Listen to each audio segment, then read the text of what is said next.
Hello everyone, कैसे हो आप सब। मैं हूं गौरव काबरा। एक बार फिर से आप सबका बहुत बहुत स्वागत है हमारे एक नए मेगा रिवीजन वीडियो में। आज के इस मेगा रिवीजन में हम लोग फॉरेक्स को ही कंटिन्यू कर रहे हैं और उसके थर्ड पार्ट में आप सबका स्वागत एक बार फिर से मैं करता हूं। आज के इस पार्ट में हम लोग मिसलेनियस कैटेगरी की शुरुआत करेंगे और मिसलेनियस कैटेगरी में आए हुए बहुत डेंजर डेंजर टाइप के सवालों को हम यहाँ फीचर करने वाले हैं।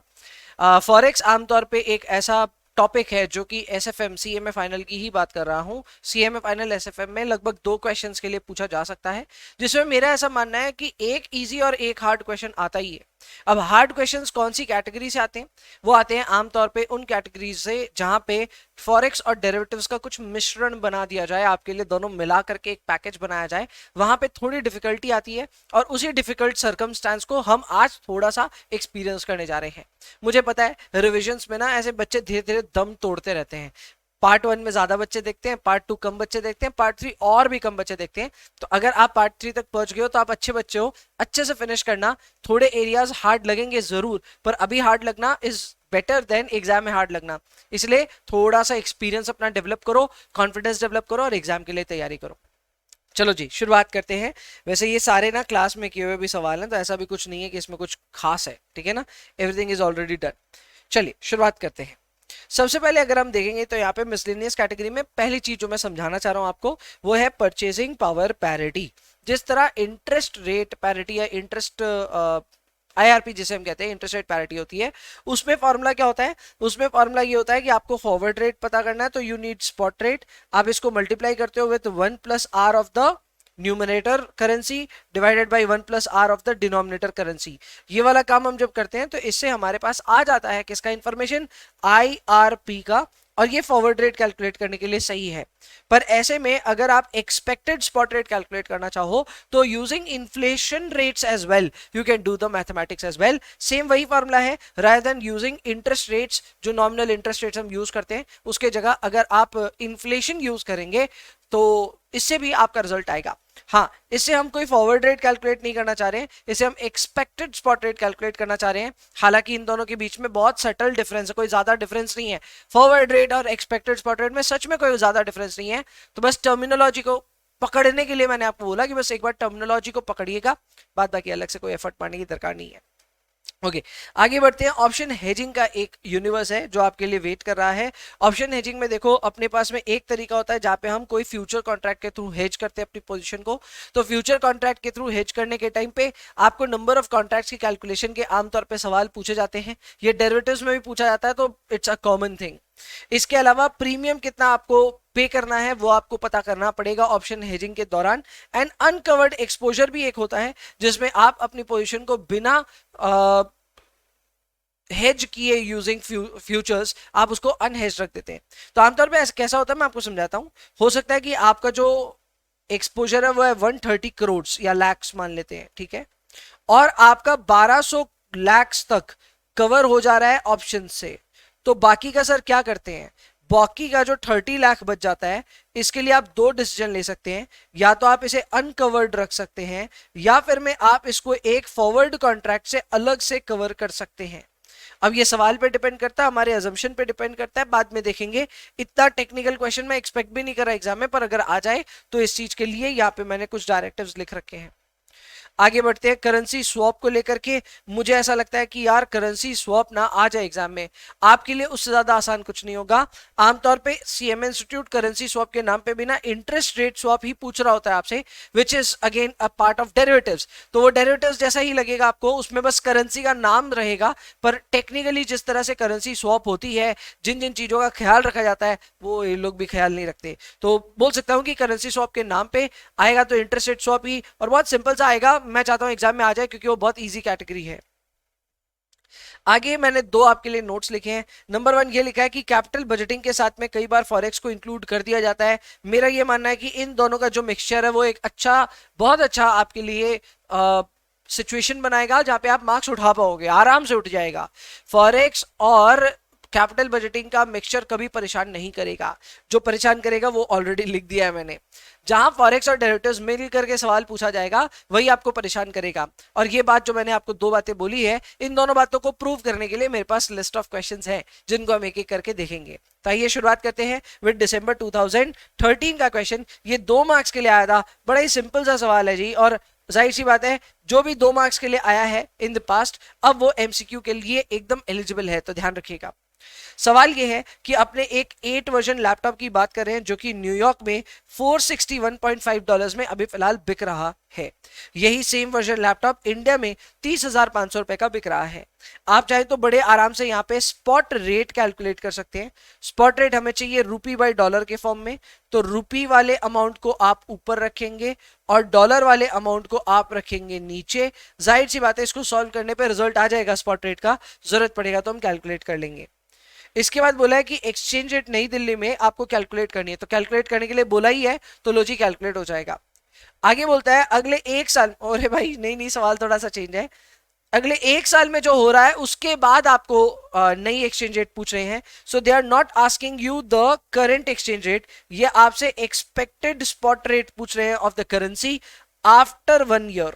ठीक है ना, तो ये हम कैसे करेंगे, बहुत सिंपल है। लैपटॉप का 1 साल बाद 8% इंक्रीमेंट हो जाएगा, कहां पे, न्यू दिल्ली में, और न्यूयॉर्क में ये 5% महंगा हो जाएगा। बेसिकली इन्फ्लेशन की बात यहाँ पे रख दी गई है। और अब आपको बोलता है कि बताओ प्राइस क्या होगा लैपटॉप का नई दिल्ली और न्यूयॉर्क में, और आपको एक्सचेंज रेट भी कैलकुलेट करनी है, तो वो भी करना है। तो यार ये तो बहुत ही ज्यादा सिंपल हो गया। आपको दिल्ली की रेट मालूम है वो है 30,500, उसमें 8% का इन्फ्लेशन अगर जुड़ जाएगा तो अमाउंट हो जाएगी 32,940। इंडिया का प्राइस आ गया। ऐसे ही सेम यूएस का प्राइस आएगा। यूएस में जो $461.5 चल रहा था उसमें 5% का इन्फ्लेशन आप जोड़ेंगे, और जोड़ने के बाद आ रहा है $484.575। दोनों अमाउंट्स आ चुकी हैं, रूपी बाई डॉलर के फॉर्मेट में डालो, एक्सचेंज रेट भी आ जाएगा। एंड यही काम हमने किया, रूपी ऊपर डॉलर नीचे, रिजल्ट आ गया, खत्म कहानी। बहुत ही ज्यादा सिंपल। ठीक है, मेरे हिसाब से एमसीक्यू कैटेगरी के लिए तैयार करते जाइए। कई बच्चे ना मेरे से बहुत दिन से बोल रहे हैं सर एमसीक्यू कराओ एमसीक्यू कराओ। अरे भाई एमसीक्यू ऐसे हो रहे हैं बीच बीच में कैप्चर, मैं और भी कराऊंगा, लेकिन एमसीक्यू ऑलरेडी थोड़े थोड़े कैप्चर हो रहे हैं, तो इन सब चीजों का आप ख्याल रखते जाइए। आगे बढ़ रहे हैं, नेक्स्ट क्वेश्चन की तरफ चल रहे हैं। ये आया हुआ है दिसंबर 2013 में 10 नंबर के लिए, तो 10 नंबर वाले सवाल आमतौर पे थोड़े से डिफिकल्ट होंगे ही। आइए देखते हैं। यहां बोला कि एक कंपनी है जो कि कंसिडर कर रहा है न्यू प्लान इन नीदरलैंड्स। ठीक है, नीदरलैंड में एक प्लान कर रहे हैं 26 मिलियन गिल्डर्स का। अब देखो भाई ये करेंसी वरेंसी ये सब सुनी हुई नहीं है अपनी, इन्होंने बोल दिया, हमने मान लिया कि नीदरलैंड में चलता होगा गिल्डर का करेंसी, जिसमें हमें चाहिए 26 मिलियन ताकि हम अपने इस प्रोजेक्ट या नए प्लान को शुरू कर पाए। इसके बाद बोला है कि अपने इंक्रीमेंटल कैश फ्लोज एक्सपेक्ट कर रहे हैं, जो कि होने वाला है 3 मिलियन गिल्डर्स फर्स्ट 3 साल, फिर 4 मिलियन गिल्डर्स उसके अगले 3 साल, फिर 5 मिलियन गिल्डर्स 7 to 9 यानी अगले 3 साल, और 6 मिलियन गिल्डर्स उसके बाद 10 से लेकर के 19 साल तक, यानी आई थिंक 10 साल तक। और आपको बोला है कि भाई प्रोजेक्ट का कोई भी लास्ट में टर्मिनल वैल्यू नहीं होगा, कोई रेजिडुअल वैल्यू नहीं होगा। प्रेजेंट की एक्सचेंज रेट चल रही है 1.9, ये अभी की एक्सचेंज रेट, आगे क्या होगा पता नहीं। अपने को बोला है कि अगर अपनी रिक्वायर्ड रेट ऑफ रिटर्न है डॉलर टर्म्स में 16%, तो बताओ कैसे कैलकुलेशन करोगे। देखो यहां बच्चे ना कई तरह से गलती कर सकते हैं। नंबर 1 ये समझना, आपकी जो रेट ऑफ इंटरेस्ट दी हुई है वो डॉलर टर्म्स में दी हुई है, तो आपको अपने सबसे पहले सारे कैश फ्लोज को डॉलर टर्म में कन्वर्ट करना होगा। हाँ आप बिंदास एनपीवी कैलकुलेट करो, लेकिन एनपीवी को डॉलर टर्म में कैलकुलेट कर लेना, और वो डॉलर टर्म में कैलकुलेट करने के लिए सारे कैश फ्लोज को डॉलर टर्म में ले जाना और फिर 16% से उसको डिस्काउंट करना। करके देखेंगे अभी।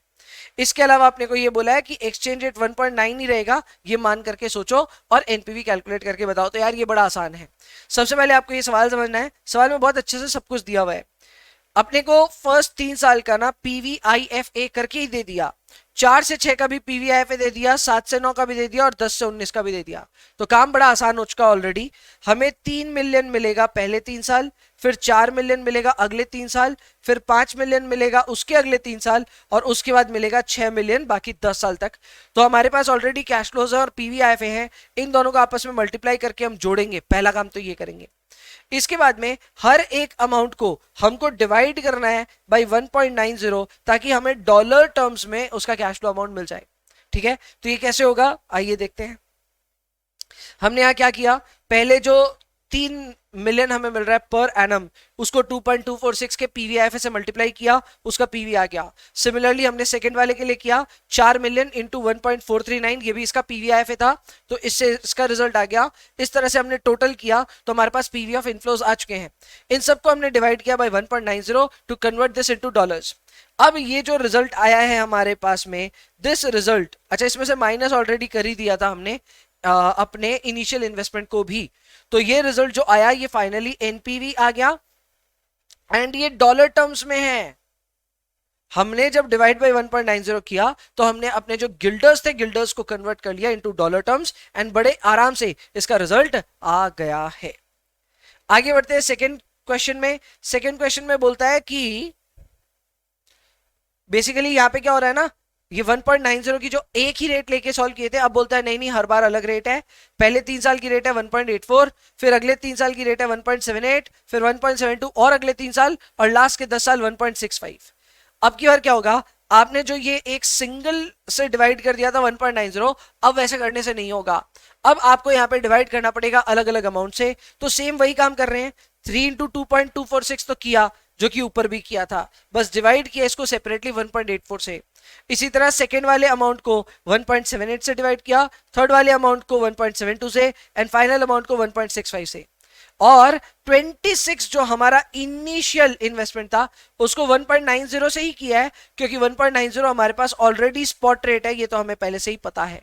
तो ये काम किया। अब की बार जो एनपीवी आ रही है ये अभी भी डॉलर टर्म्स में है, लेकिन अब प्लस में आ गया, क्योंकि आपके कैश फ्लोज में, या बोल सकते हैं एक्सचेंज रेट में, आपने अजम्पशन अपना बदला है।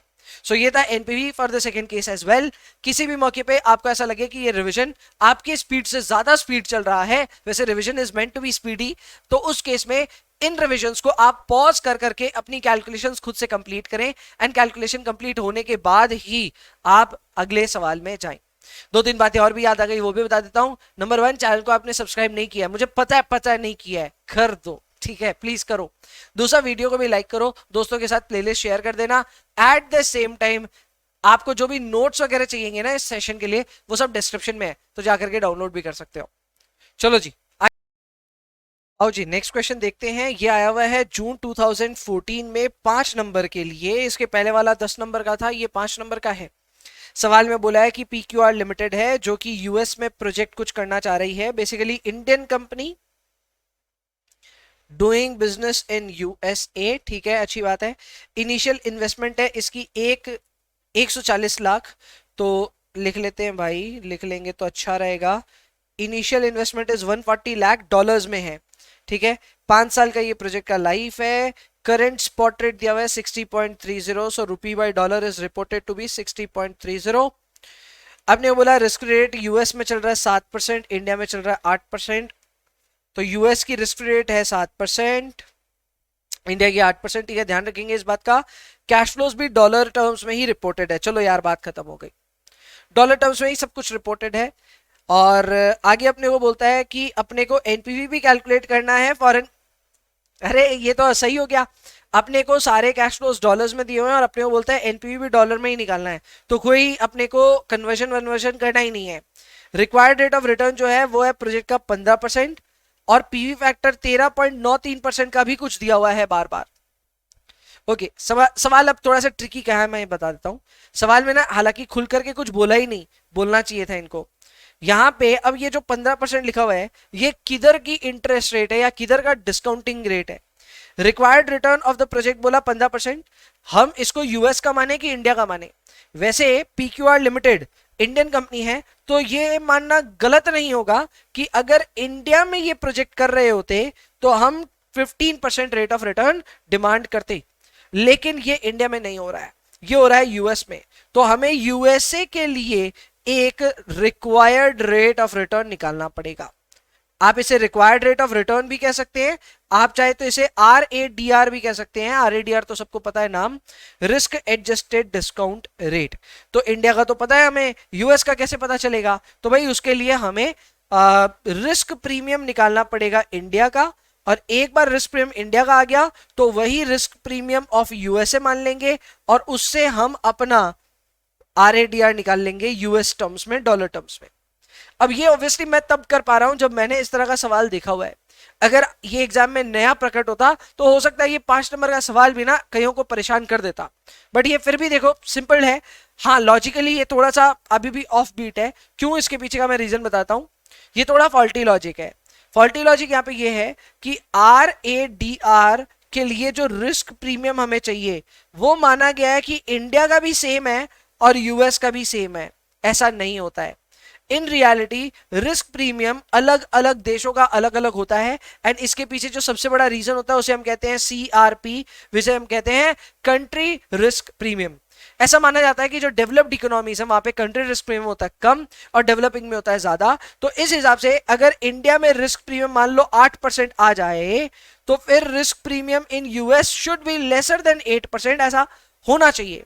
इस सवाल में ऐसा नहीं हो रहा है, इसलिए मैंने इसको फॉल्टी लॉजिक तो बोल दिया, लेकिन हाँ फिर भी सॉल्व करना आसान है ये। तो देखो ये होगा कैसे सॉल्व, बहुत ही सिंपल कैलकुलेशन है, ध्यान देना। देखो कैसे होगा सॉल्यूशन, ध्यान देना प्लीज। फॉर्मूला होता है 1 plus RADR is equal to 1 plus risk free rate into 1 plus risk premium.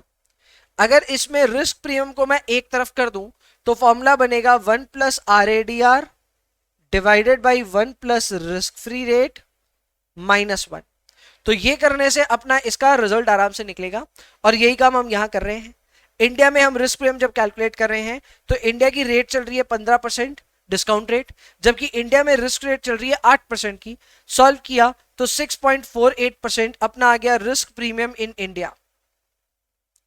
अब जो रिस्क प्रीमियम इंडिया में चल रहा है वही रिस्क प्रीमियम यूएस में भी चलेगा, हम ये अज्यूम कर रहे हैं।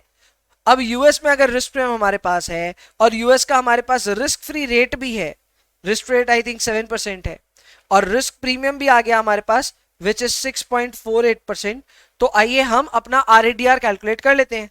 तो वापस वही फॉर्मूला लगेगा, 1 plus RADR is equal to 1 plus risk free rate into 1 plus risk premium. ठीक है, तो इसको सॉल्व करने के लिए 1.07 को मल्टीप्लाई करना पड़ेगा 1.0648 से। तो सॉल्व करने पे कितना आ रहा है,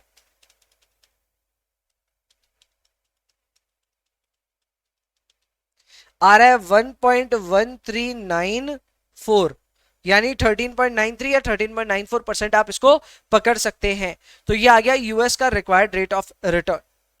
कैसे हुआ सारा मसला, समझ में आया आपको स्टोरी? भाई इंडिया में जो रेट है वो अपने पास दो है, एक है 15% जो कि है RADR, और एक है 8% जो कि है रिस्क फ्री रेट। तो हमने इन दोनों को यूज करके रिस्क प्रीमियम इन इंडिया निकाला, इस रिस्क प्रीमियम इन इंडिया से हमने रिस्क प्रीमियम इन यूएसए निकाला, और फिर हमारे पास यूएस की तो खुद की रिस्क रेट है ही, तो यूएस की रिस्क रेट और यूएस का रिस्क प्रीमियम दोनों को जोड़ करके हमने एक RADR कैलकुलेट किया for US, which is essential, उसके बिना आप एनपीवी नहीं कर पाओगे। और हमने किया तो पाया कि यूएस का जो रेट है वो 13.93% का हमारा RADR है। ठीक है, अब इसकी मदद से हम बड़े आराम से एनपीवी कैलकुलेट कर पाएंगे। इनफैक्ट इसके पीवी फैक्टर्स भी दिए हुए हैं, तो बड़े आराम से यूज कर लीजिए, रिजल्ट आ जाएगा। तो यही काम हमने लास्ट में किया। हमारे पास सारे कैश फ्लोज दिए हुए थे, उन सबको अपने रेस्पेक्टिव पीवी फैक्टर्स के साथ मल्टीप्लाई किया। ये करने से आ गया पीवी ऑफ कैश इनफ्लोज। इसमें से माइनस किया हमने initial investment to find out our NPV in dollar terms. सवाल में स्पेसिफिकली हमें बोला था कि आपको ये फॉरेन करेंसी अप्रोच से ही सॉल्व करना है, यानी एनपीवी को डॉलर टर्म्स में ही कैलकुलेट करना था, ये सवाल में बोला गया था। The only catch in this question was that you were not given with the discount rate of USA, जिसकी कैलकुलेशन के लिए हमें थोड़ी मगजमारी करनी पड़ी। बट इसके अलावा इस सवाल में और कुछ खास नहीं था। I would treat this question as very very easy, ठीक है ना? I would treat this question as easy। आगे बढ़ते हैं नेक्स्ट क्वेश्चन की तरफ। यार दिसंबर 2016 में 12 नंबर के लिए, तो भाई ये बड़े भारी भरकम सवाल हैं, और इसमें आप देख सकते हैं कि फॉरेक्स और डेरिवेटिव्स दोनों को मिक्स करके इसको बनाया गया है। शायद मैं इसे थोड़ा टेक्निकल लेवल पे लेकर के जाऊंगा या टेक्निकल मानूंगा इसको। आइए सवाल पढ़ते हैं, समझ में आएगा अपने आप धीरे धीरे। तो अपने को सवाल में ये बोला है कि भाई जी लिमिटेड है जो कि एक इंडियन कंपनी है, उसको पे करना है यूएस डॉलर्स 1,20,000 3 महीने बाद में। ठीक है भाई, समझ में आ गई हमें बात। 1,20,000 डॉलर्स हमें पे करना है 3 महीने बाद में। हम अपनी रिस्क को कवर करना चाहते हैं। अब देखो रिस्क क्या है, रिस्क ये है कि अगर रुपी बाई डॉलर ऊपर चला गया ना तो हमें उससे डर है। क्यों? अगर ये बढ़ करके मान लो अगर 80 से चला गया 90, तो हमें डर क्या लग रहा है कि भाई जहां हमें पेमेंट करनी थी 1,20,000 इंटू 80, उसके जगह पेमेंट करनी पड़ेगी 1,20,000 इंटू 90। जाहिर सी बात है रेट बढ़ना हमारे लिए थोड़ा सा खतरनाक है और इसीलिए हम इसको हेज करना चाहेंगे। हेज करने के लिए हमारे पास 3 तरकीबें हैं। पहला फॉरवर्ड के थ्रू कर लें, दूसरा मनी मार्केट के थ्रू कर ले और तीसरा ऑप्शंस के थ्रू कर ले। तो सबसे पहले अपने को बोला है कि भैया फॉरवर्ड का रेट अपने सामने है। फॉरवर्ड का रेट है 68.85 एंड 69। तो इसमें से कौन सी रेट अपने ऊपर लागू होगी? तो अपने ऊपर लागू होगी 69 की, which is the ask rate. ऐसा क्यों सर? क्योंकि अपने को डॉलर खरीदना है, डॉलर खरीदना है तो आस्क का रेट लगेगा, डॉलर बेचना है तो बिड का रेट लगेगा। तो 69 is the relevant rate for us. तो इसके हिसाब से फॉरवर्ड कवर के हिसाब से अगर हम जाएं तो हमारे पास रुपी टर्म में ऑलरेडी अमाउंट आ गया।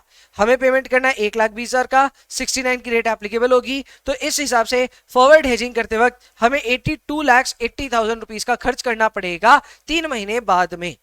ये बहुत सिंपल था, फॉरवर्ड कवर के एक नंबर से ज्यादा नहीं मिलेंगे। आगे बढ़ते हैं मनी मार्केट के लिए। तो देखो मनी मार्केट कैसे सॉल्व होता है उसके लिए कहानी समझनी पड़ेगी। कहानी क्या है समझिएगा, मुझे 3 महीने बाद डॉलर्स की जरूरत पड़ेगी, आई विल नीड डॉलर्स। तो कुछ ऐसा हिसाब बनाओ कि आज के दिन हम डॉलर्स को इन्वेस्ट कर दें। इन्वेस्ट करेंगे तो ये हमारे पास आ जाएंगे, वी विल गेट इनफ्लो और 3 महीने बाद, और वो 3 महीने बाद वाला इनफ्लो हम अपने डॉलर की नीड को फुलफिल करने के लिए यूज करेंगे। तो एकदम क्लियरली इसका इंस्ट्रक्शन यही रहेगा कि डॉलर में इन्वेस्टमेंट करेंगे, इसका मतलब रुपी में बोरोइंग करेंगे। तो अब इसका कहानी क्या होगा, रुपी में बोरोइंग होगी, फिर उसको कन्वर्ट करेंगे डॉलर्स में और फिर डॉलर्स में इसको इन्वेस्ट करेंगे। ठीक है, तो आइए इसका कैलकुलेशन समझते हैं। सबसे पहले हमें यह डिसाइड करना पड़ेगा कि हमें चाहिए 1,20,000 डॉलर्स कब? 3 महीने बाद। तो आज इतना कितना इन्वेस्टमेंट करें कि एग्जैक्टली 1,20,000 डॉलर्स हमारे पास आ जाएं। तो भाई अगर हम देखें तो हमारे यूएस में अगर हम डिपॉजिट करेंगे तो रेट पड़ेगी 6.5% की। तो इसको हम यूज करेंगे और इसको यूज करते हुए आप देख सकते हैं मैंने यहाँ पे कैलकुलेट किया कि मुझे डॉलर में कितना इन्वेस्ट करना है। तो डॉलर में इन्वेस्टमेंट अमाउंट आ रहा है 1,18,081.18। कैलकुलेट करना आसान था। 6.5% हमारी जो रेट है वो है साल भर की, हमें 3 महीने के लिए कैलकुलेट करना है तो इट विल बी 0.065 इंटू 3/12। फिर बाद में आप इसमें +1 कर देना तो इससे आपका फैक्टर बन जाएगा। ठीक है, so that way you will be able to calculate how much dollar to invest. इसके बाद में आपको डॉलर तो चाहिए, तो डॉलर के लिए रुपए आपको आज के डेट पे बोरो करने पड़ेंगे और वो रुपए बोरो कितने करने हैं, जितने डॉलर्स आपको चाहिए उसको आप करेंसी रेट से मल्टीप्लाई कर दीजिए, आपको रुपए पता चल जाएंगे। तो इतने रुपए आप बोरो कर लीजिए और रुपए बोरो करेंगे तो इंडिया में बोरोइंग रेट चल रही है 16%। कहां से लोन ले रहे हैं भाई ये लोग? तो 16% इफेक्टिवली होता है 4% 3 महीने के लिए। तो हम वो 4% का इंटरेस्ट समेत कैलकुलेशन किए, अमाउंट आया 83,89,999। ये फॉरवर्ड कवर से ज्यादा है तो मनी मार्केट हेज तो हम नहीं करेंगे। क्लियरली समझ में आ रहा है कि भाई पैसे अगर हम फॉरवर्ड कवर से कैलकुलेट करें तो आता है 82,80,000 रुपीज, जबकि मनी मार्केट से ये काफी ज्यादा आ रहा है। Will go with forward cover as of now. यहां तक ठीक है? क्या क्या किया ये समझना थोड़ा सा दिमाग लगने वाला काम है। पॉज कीजिए वीडियो को, खुद से समझिए क्या प्रॉपर इसके स्टेप्स हैं, खुद से कैलकुलेशन करिए, कैलकुलेटर और कॉपी पेन पे ये काम कंप्लीट कीजिए, तभी आगे बढ़िएगा प्लीज। ठीक है, आगे बढ़ रहे हैं अपने ऑप्शंस के लिए। तो भाई ऑप्शंस के लिए अपने को ये बोला है कि कॉल ऑप्शन अवेलेबल है और पुट भी है। तो भाई मेरे को तो कॉल ही लेने का है, मैं काहे को पुट लूंगा? मेरे को रुपी बाई डॉलर ऊपर जाने से डर लग रहा है, तो ऊपर जाने से डर लगेगा तो मैं कॉल खरीदूंगा। तो कॉल 69 के स्ट्राइक प्राइस पे मिल रहा है और उस पे प्रीमियम लगेगा 0.10 पर डॉलर का।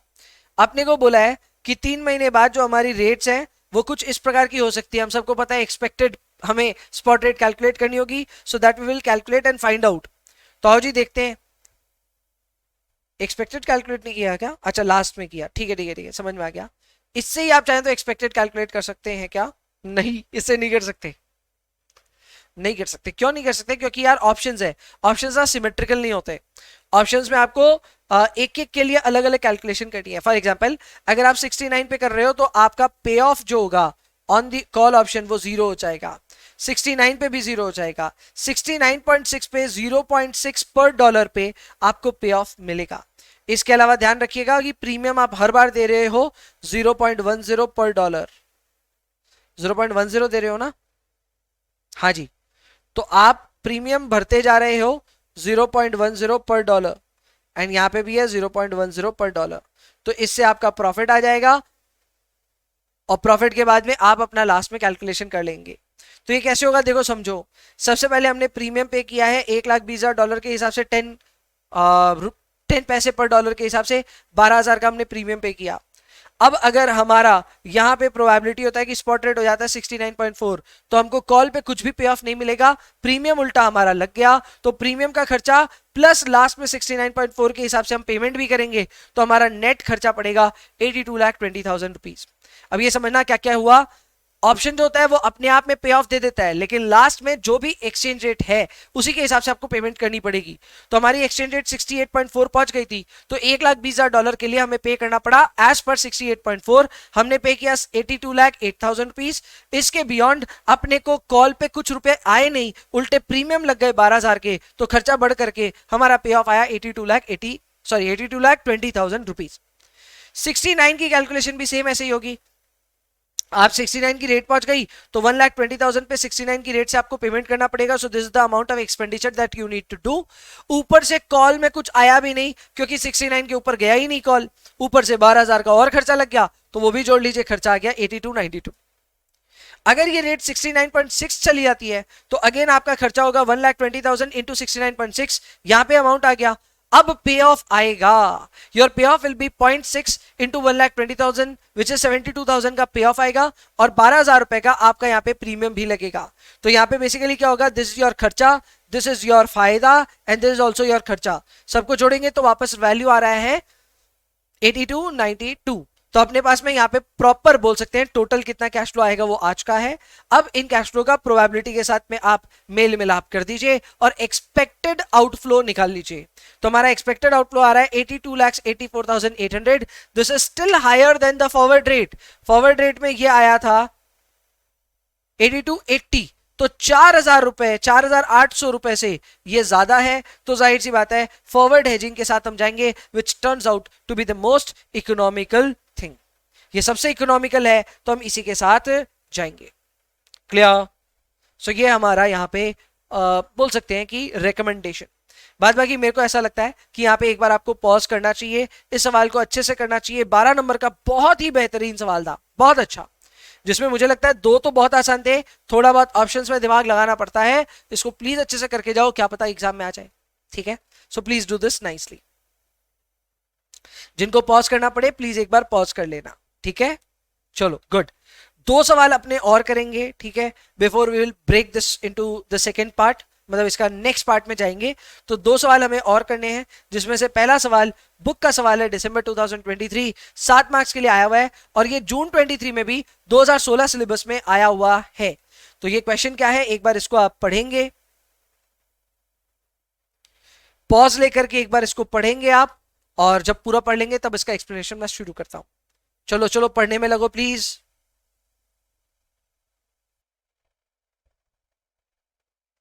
सवाल देखने के लिए बोला था, देखो भाई अच्छे से समझो। आओ समझाता हूं मैं। एक कंपनी है जिस्टन लिमिटेड एंड इंडियन एमएनसी, ठीक है भाई, इंडियन कंपनी है, और इसको नेपाल में कोई प्लांट लगाने का है। 600 बिलियन रुपीस का ये प्लांट है, उसके लिए रेज किया एक्चुअली इन्होंने, और हाफ अमाउंट जो है वो 6 महीने बाद रिक्वायर्ड है। जिस्टन सोच रहा है कि यार 6 महीने के लिए अपने इस पैसे को कहीं इन्वेस्ट कर देते। समझ में आ गया, समझ में आ गया, बहुत सिंपल सा केस है। आपने 600 बिलियन जो है वो रेस तो कर लिया, रेस करने से 300 मिलियन लग भी गया, सॉरी 300 बिलियन लग गया, बाकी पड़ा अभी भी 300 बिलियन। तो उसका क्या करने का है, उसको इन्वेस्ट करने का है।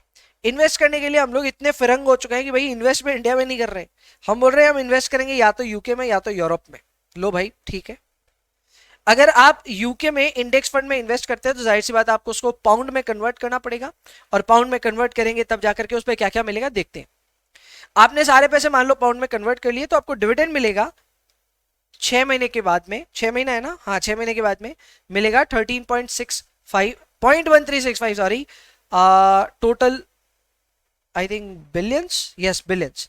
ओके, तो ये रिजल्ट है अपना बिलियंस में। सो दिस इज पाउंड बिलियंस। और फिर आपको इनकम फ्रॉम स्टॉक लेंडिंग भी मिलेगा, तो उसमें भी आपको पाउंड मिलेगा इतना बिलियन। दोनों को मिला करके कितना हो जाता है, कर लो कैलकुलेशन कर लो, 0.1365 प्लस 0.0065, तो ये आ रहा है अपना पाउंड 0.143 बिलियन। ठीक है, सो दिस इज डन। इसके अलावा बोला कि जब भी आप इन्वेस्ट करने जाओगे तो उसमें आपको डिस्काउंट लगेगा आपके ऊपर में। बेसिकली आप जितना भी रुपए इन्वेस्ट करोगे उसका 3% आपको कटेगा और बाद बाकी आपको मिलेगा। सो 97% विल बी गिवन। ये एक तरह का लोड है, लोड। इंटरेस्ट कुछ नहीं मिलेगा क्योंकि हम शायद इंडेक्स फंड में इन्वेस्ट करें तो इंटरेस्ट मिलेगा ही नहीं। आज के दिन हम जब अपने एक्सचेंज करवाएंगे तो क्या मिलेगा, और बाद में 6 महीने बाद ये एक्सचेंज होकर के जब वापस आएगा तो हमें क्या मिलेगा वो हमें बता दिया गया है।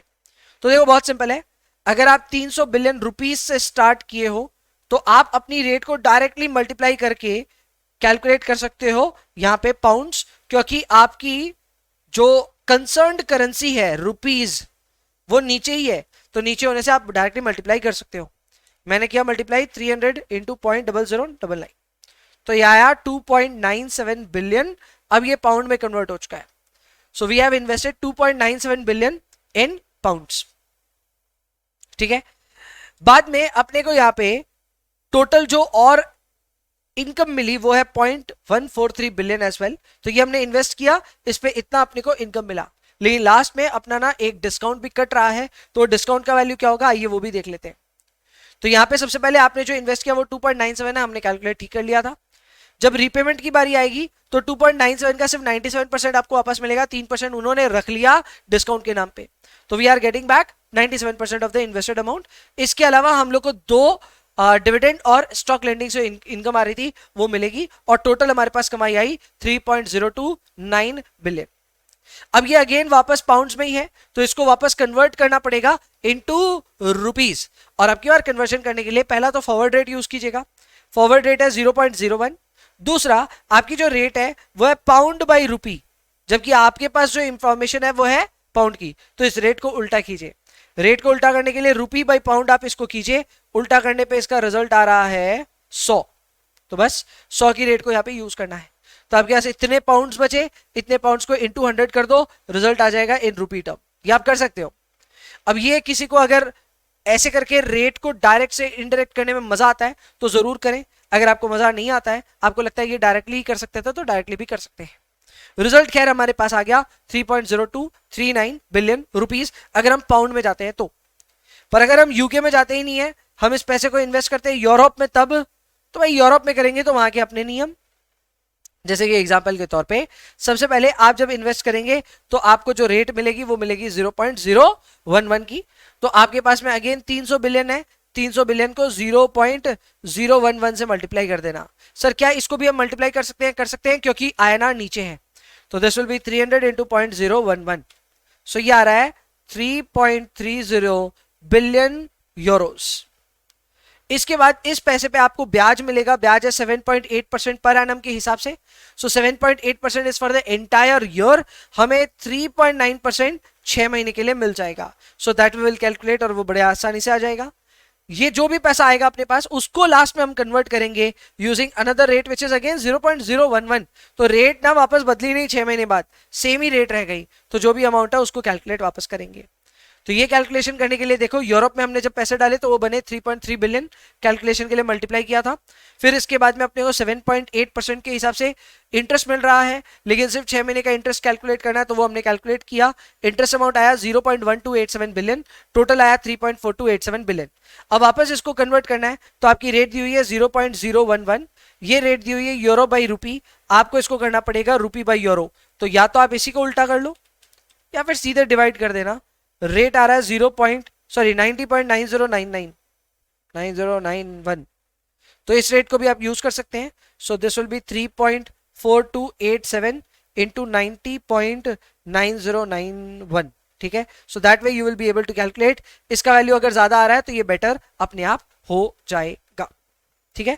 या तो आप इसको डायरेक्ट से इनडायरेक्ट कोट में कन्वर्ट कर लेना या फिर डिवाइड करके रिजल्ट निकाल लेना। ये आपके फ्लुएंसी पे डिपेंड करता है, आपका कितना कॉन्सेप्ट स्ट्रॉन्ग रूटेड है उस पर डिपेंड करता है, बट एनीवेज रिजल्ट तो आ जाएगा, ठीक है। इन दोनों में जो भी हायर आएगा that will be the winner, which is clearly the case with Europe. तो यूरोप जीत गया भाई साहब, ठीक है। चलो, ये था सवाल आपके लिए दिसंबर 23 में आया हुआ और जून 23 में भी आया हुआ, दोनों ही टर्म्स में आया हुआ सवाल। बहुत ही सिंपल सा सवाल था।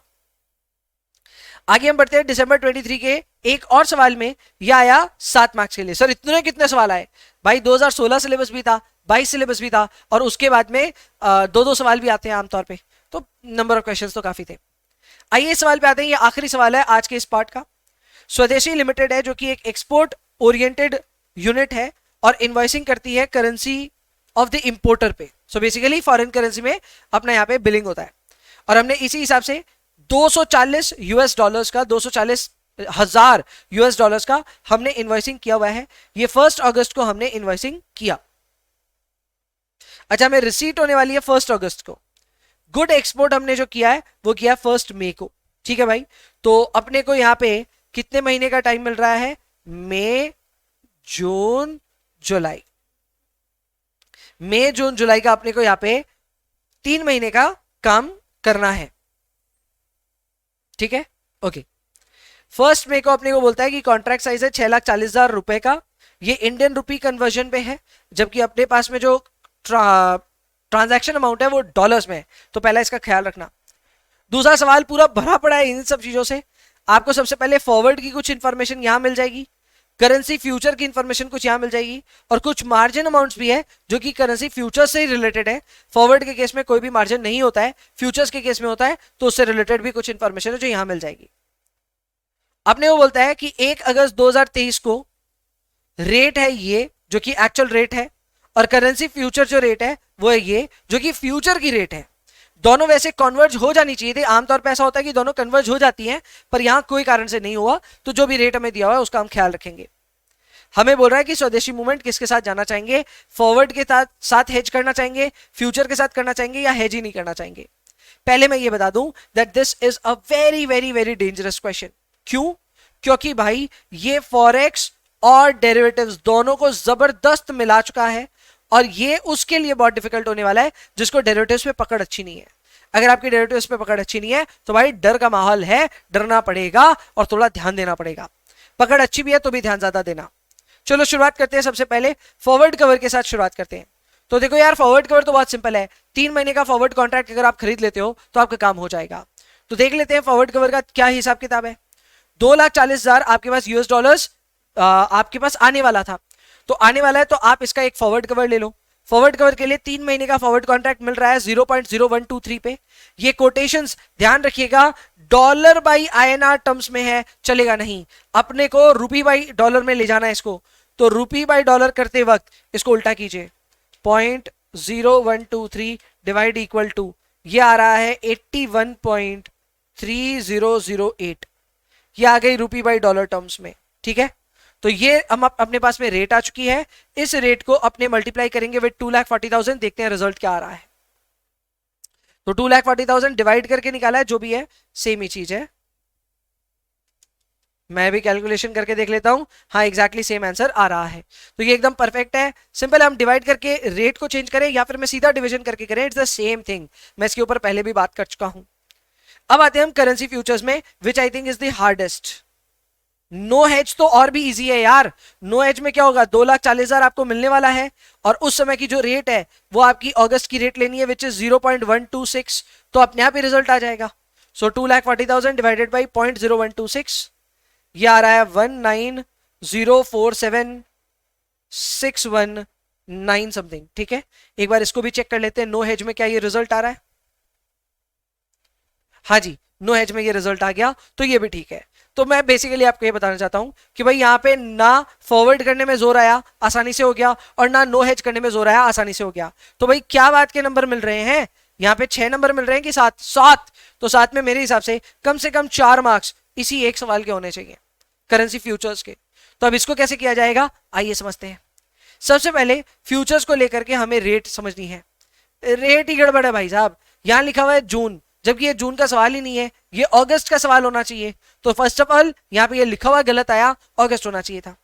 फ्यूचर की रेट है 0.0125। अब इसका मतलब ये है कि आपने तय कर दिया कि भाई इसी रेट पे आपका ट्रांजैक्शन कंप्लीट होगा। सो 2,40,000 डिवाइडेड बाई 0.0125 कितना होता है? आपका अमाउंट आ रहा है 1920, बहुत सारे शून्य,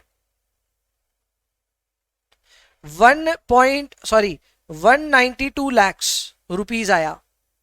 192 लाख रुपीज आपका यहाँ पे ट्रांजैक्शन साइज आया। कैसे आया फिर से समझ लो भाई, डॉलर में अपना आया 2,40,000, ये बात सही है, ये डॉलर टर्म में है। इसको अगर हम रूपी टर्म में कन्वर्ट करेंगे तो हमें फ्यूचर की रेट यूज करनी पड़ेगी, और फ्यूचर की रेट थी 0.0125, करेक्ट। तो उसको यूज करके हमने यहाँ पे अपना ट्रांजैक्शन रूपी अमाउंट में कन्वर्ट कर लिया, विच इज 192,000।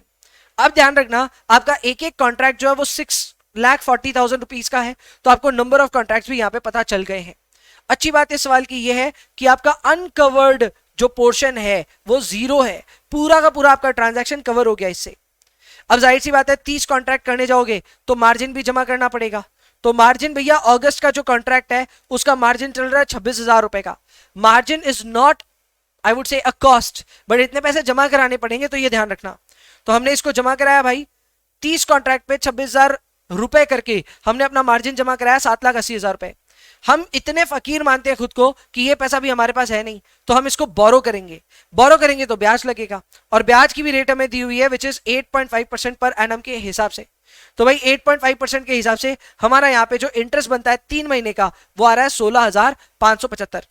मैं मानता हूं मार्जिन हमारा खर्चा नहीं है, लेकिन इंटरेस्ट तो है। इंटरेस्ट इज अवर कॉस्ट, तो ये इंटरेस्ट अपना खर्चा है, ध्यान रखना। इसके अलावा करेंसी फ्यूचर में अपना गेन या लॉस हुआ क्या? कुछ शायद नहीं हुआ। क्यों? क्योंकि जब हम फ्यूचर के लिए एंटर कर रहे थे तो हमने रेट तय करी थी फ्यूचर की 0.0125। लास्ट में ये जो फ्यूचर है वो लास्ट डेट पे ट्रेड भी 0.0125 पे ही कर रहा है, यानी ना लॉन्ग जीता और ना शॉर्ट जीता, ना लॉन्ग जीता ना शॉर्ट जीता। आप यहां पे डॉलर्स के ऊपर में 0.0125 पे बेट किए थे कि भाई डॉलर ऊपर चला जाएगा या नीचे चला जाएगा, जो भी, लेकिन उस बेट का कोई फायदा नहीं हुआ। आपका रेट एग्जैक्टली सिमिलर आ गया। आपने फ्यूचर की रेट करी थी 0.0125 और उतनी रेट लास्ट में भी रह गई। So no win no loss. तो टेक्निकली यहां पे अपना भैया कुछ बदला नहीं, तो there is no gain no loss on the future. लेकिन इसके बियॉन्ड आपका जो फाइनल रिसीट है वो आएगा 0.0126 के हिसाब से, क्योंकि ये स्पॉट रेट है दादा, ये स्पॉट रेट है। तो स्पॉट रेट को यूज किया, $2,40,000 आने वाले थे, स्पॉट रेट है 0.0126, तो इससे पता चल गया हमारे पास कितने रुपए आएंगे।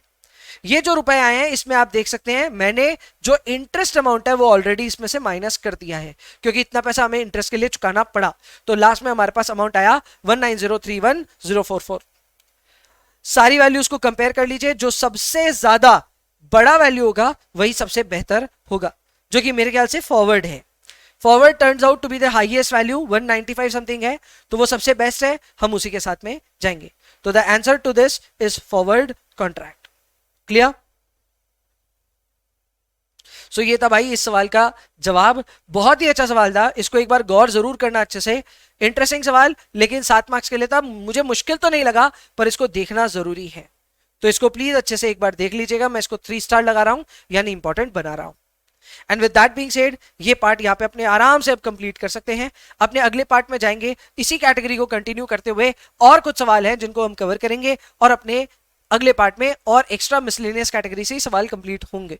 अभी के लिए इस पार्ट को यहीं पे रखते हैं। आई होप आपको ये पार्ट में बड़ा मजा आया। बड़े अच्छे से हमने अच्छे सवाल किए हैं, बड़े डेंजर सवाल किए हैं, और उन सारे सवालों को एक बार रिव्यू आपको करना है।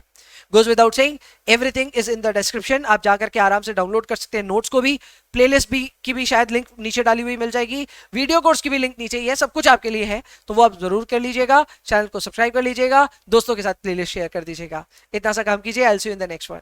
Bye bye.